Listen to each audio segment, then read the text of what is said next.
In my formative years, my bond with my mother was unbreakable. We shared countless moments, from movie nights to weekend baking sessions. However, as I matured, our relationship underwent a seismic shift when my mother remarried. Suddenly, everything seemed to unravel. Her new husband brought his own children into the picture, crowding our already cramped two-bedroom apartment. Space became a luxury, and in an attempt to accommodate everyone, my mother made a heart-wrenching decision. She packed my belongings into trash bags and discarded them. The sight of my cherished memories, reduced to refuse, left me utterly devastated. My eyes fell upon the remnants of my past life. Photo albums, trophies, posters, and mementos that once adorned my walls. It was a painful realization that all I held dear had been callously tossed aside. I felt a profound sense of betrayal. How could my mother erase my existence, my accomplishments, my treasures? Fueled by a mix of anger and desperation, I confronted her, demanding an explanation for her cruel actions. In a fit of rage, I hurled hurtful words at her, questioning her choices and priorities. Regret washed over me, but at that moment, my anguish drowned out reason. In the aftermath of our heated confrontation, I was consumed by a whirlwind of emotions. The house that had once been my sanctuary now felt hostile and unwelcoming. Determined not to surrender my rightful place, I retrieved my discarded belongings from the trash. With unwavering resolve, I reclaimed my space in the apartment, refusing to be displaced by my mother's new family. As I defiantly carried my belongings back into the apartment, I saw shock and disbelief etched on my mother's face. She tried to protest, insisting that I couldn't simply reclaim what was lost. Yet, I remained resolute. That house held the echoes of my entire life, and I wouldn't allow my mother's new family to strip me of my home. Upon returning to my room, I fervently unpacked my belongings, determined to restore the order and familiarity that had been ruthlessly disrupted. My mother, standing in the doorway, pleaded with me to stop, but my anger overshadowed any empathy I might have felt. I couldn't allow her to stand in my way. When she attempted to enter my sanctuary, I forcibly pushed her out and slammed the door shut, a gesture of defiance that startled even me. It was an unprecedented hostility directed at my own mother, but I felt she had abandoned me, choosing her new family over the bond we once shared. After that incident, communication between us became strained, laced with bitterness. I knew my actions had wounded her, but I couldn't summon the compassion to care. The house crackled with tension, aggravated by my stepfather's constant disparaging remarks about my presence in the house. I grew increasingly agitated, feeling my patience wear thin by the day. The breaking point arrived when my stepfather audaciously claimed my room for his children. I was incredulous. This man had already stripped away everything I held dear, and now he sought to take my last refuge. I confronted him, vehemently asserting that he couldn't barge in and seize my space. He dismissed my protests, citing my mother's agreement to his plan, and I seethed at the thought of my mother betraying me once more. Our confrontation escalated into a heated exchange of insults. I lashed out, labeling him a nobody who couldn't provide for his family without taking from others. In response, he accused me of being a selfish brat unable to accept change. In the end, I found myself defeated, my mother siding with him, urging me to compromise and make sacrifices for the sake of the family. But I couldn't shake the feeling that I had already sacrificed too much. Fueled by anger and desperation, I threatened my mother and stepfather, vowing to teach them a lesson. Their shocked expressions didn't deter me. I stormed back to my room, slamming the door behind me, feeling utterly powerless and alone. Amidst my despair, a memory flickered to life. The two-bedroom apartment belonged to my paternal grandmother. She had entrusted it to my parents when they first moved to the city. In moments of desperation, she had always been my pillar of support, filling the gaps my mother couldn't. I picked up my phone, dialing her number. When she answered, I poured out the tale of my mother and stepfather's betrayal, seeking solace and guidance from the one person who had never let me down. I recounted the entire ordeal to my grandmother, explaining how my belongings had been discarded once again and how they were now attempting to take away my room. My grandmother's fury was palpable. Despite being out of the city, she promised to return in 2 days and confront my mother and stepfather, making it clear that they couldn't mistreat me without consequences. Relief flooded over me. For the first time in weeks, I felt supported, knowing I had someone willing to fight for me. As I hung up the phone, I anxiously awaited her arrival, uncertain about what lay ahead but hopeful that change was on the horizon. When the doorbell rang, I hurried to answer it. My grandmother stood there, her expression fierce, eyes ablaze with anger. She had always been my protector, and I knew she wouldn't allow anyone to harm me. I had held my ground for 2 days, refusing to let them take my room. As soon as she entered the apartment, she spotted my mother and stepfather, shock etched on her faces. Without warning, she slapped my mother hard, a sudden and shocking display of violence. My mother stumbled back, clutching her cheek. When my stepfather tried to speak, my grandmother swiftly struck him on the chest, his face draining of color as he realized the strength of the force he was dealing with. My grandmother scanned the small apartment, taking in every detail. She then turned to my mother and stepfather, announcing that she was the owner of the apartment and that I was her granddaughter.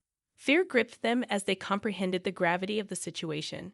My grandmother lectured them sternly about their mistreatment of me, her words cutting through the tension in the room. A profound sense of relief washed over me. For the first time since my mother's remarriage, I felt someone was truly on my side, fighting for my cause. The air hung heavy with tension as my grandmother's stern voice echoed through the apartment. My mother and stepfather, seething with anger and indignation, were put in their place. But my grandmother wasn't finished. "You two should be ashamed of yourselves," she declared, her voice unwavering, demanding accountability for their actions. My grandmother's scolding cut through the room like a sharp blade. "How dare you treat your own daughter this way? Throw her out of her room. It's a disgrace," she admonished, her voice filled with righteous anger. When my mother attempted to speak, my grandmother silenced her with a raised hand. "No, I don't want to hear it. Pack up your things, then take your stepchildren and get out of my apartment. I don't want to see either of you again until you learn to treat your own blood with respect." Her words hit my mother and stepfather like a wrecking ball. They stared at her, mouths agape, unable to comprehend the gravity of the situation. My mother tried to protest, explaining they had nowhere else to go, but my grandmother was resolute. With a look of fierce determination in her eyes, she stood her ground. "I don't care where you go, but you can't stay here. You can't just throw away your daughter's things and expect everything to be okay. You need to learn how to be a better mother and a better person." My mother and stepfather seemed on the verge of arguing, but my grandmother shifted her gaze to me. With tenderness and concern, she assured me, "You're the only one who's staying here. I won't let them hurt you anymore. You're always welcome in my home." A whirlwind of emotions washed over me, relief, gratitude, and a twinge of guilt. My grandmother had taken a drastic step, kicking my mother and stepfather out of her home. Yet, I couldn't help but feel a sense of happiness at finally having someone in my corner. As my mother and stepfather hastily packed their belongings, their faces contorted with anger and disbelief, my grandmother turned to me and offered a small smile. She enveloped me in a warm embrace and said, "Don't worry, my dear. Everything is going to be okay now." It was a moment of triumph, orchestrated by my fiercely protective grandmother who saw the injustice and took decisive action to make things right.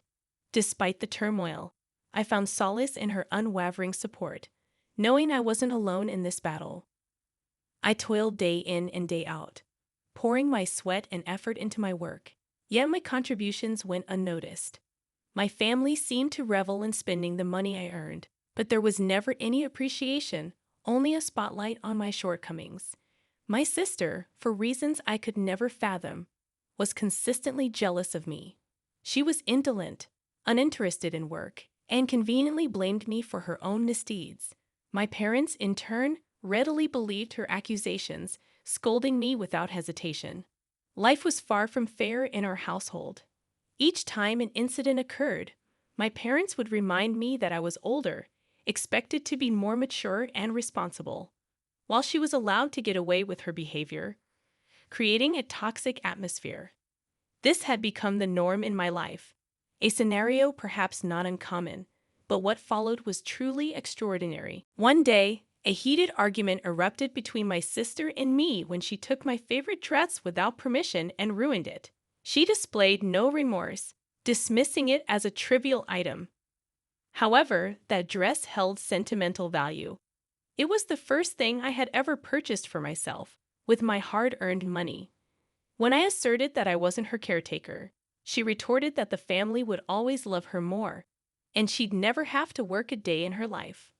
I didn't grasp the full meaning of her words until a few weeks later, when she stood before me, proudly announcing her teenage pregnancy. The family's reaction to this life-altering news was strikingly different from their response to my minor mistakes. It was glaringly evident that, regardless of her actions, they would unconditionally support her.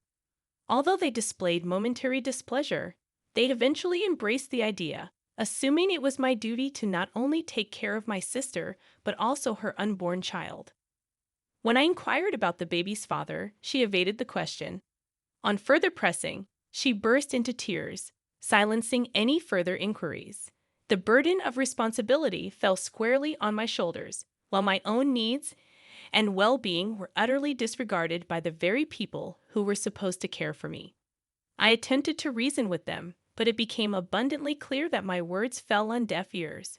The breaking point came when my sister openly admitted, right in front of me, that she intentionally got pregnant to make my life a living nightmare. All the emotions I had suppressed surged to the surface, yet arguing with them seemed as futile as arguing with the wind. So I kept my peace for approximately 2 months, fervently seeking a job that would whisk me away from this suffocating environment. To my delight, it happened. I secured a job 800 miles away with excellent pay. However, the moment I shared the news of my move, my family's reaction was far from supportive. They expressed their anger, bombarding me with unnecessary questions about my responsibility and the baby's future. I couldn't comprehend why I, the sibling, was being held accountable for my sister's choices. While I was more than willing to assist them financially, their expectations had crossed a line. I couldn't sacrifice my entire life to be the sole caregiver for my sister's child. Despite my family's relentless efforts to sway my decision, from initial sweetness to outright yelling, I stood my ground. They resorted to emotional manipulation and gaslighting, trying to make me question my own judgment. I couldn't help but wonder if this was truly my fault, despite the fact that I had always gone above and beyond to help my family without expecting anything in return. Thank you for the supportive comments. Your encouragement means a lot. To those questioning why my teenage sister would intentionally get pregnant, expecting me to shoulder the entire responsibility, I'm just as puzzled. The most ironic part is that the father of the child was still in the picture, yet nobody expected him to step up. He was there, having lunch with my family, laughing and socializing.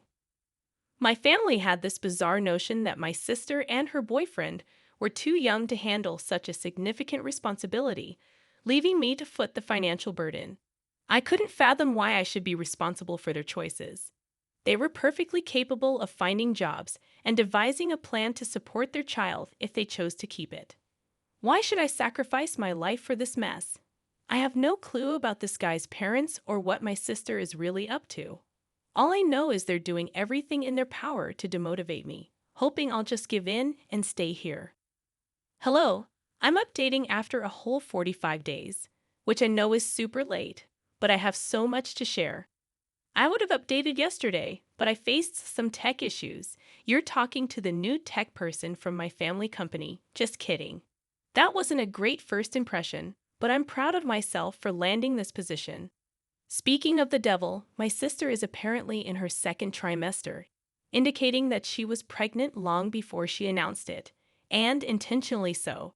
My family was furious when they heard I was moving and tried everything possible to stop me, even attempting to create a scene at the airport. The audacity. They're acting like I'm some neglectful mother leaving her newborn behind, while the real mother, my sister, is being treated like a typical teenager who found herself in a difficult situation. Every time I think the drama is over, more keeps coming. My family is unhinged. I can't believe how unbothered they are about this situation, behaving as if my choice to work 800 miles away is just a rebellious phase. Adding to the chaos, my mom called me yesterday, suggesting I should adopt the baby once it's born and pose as the mother so my sister can restart her education without judgment for being a teen mom. It seems like everything my family does is for her. Just when I thought they couldn't do worse, they proved me wrong. I was so fed up that I told my mom straight away that I might not even want to come back, let alone adopt the kid. I've been clear that I won't take responsibility for my sister or her child, something I've repeated for a long time. Of course, my mom dismissed everything. Today, a friend called me, asking about my supposed pregnancy, a rumor spread by my family. I decided to put an end to this once and for all. I made an announcement on my social media page, exposing them completely. Yes, my family thinks I went overboard, but I simply don't care anymore. Am I the villain for this? I think not. I believe all of you are entitled to your opinion, but the way you wrote it, it's clear you'd never help your sister anyway. It's unfortunate that she's also problematic, but I can't blame just one person. I don't know how much patience God gives you all. If this situation is causing you so much trouble, cut them off. You can choose the middle ground. Your family has always treated you wrongly, so I'd say it's well-deserved. Why would you take care of the baby anyway? It's insane. Thank you, everyone, for tuning in to today's stories. Remember, if you have a story to share, you can email us using the address in the description.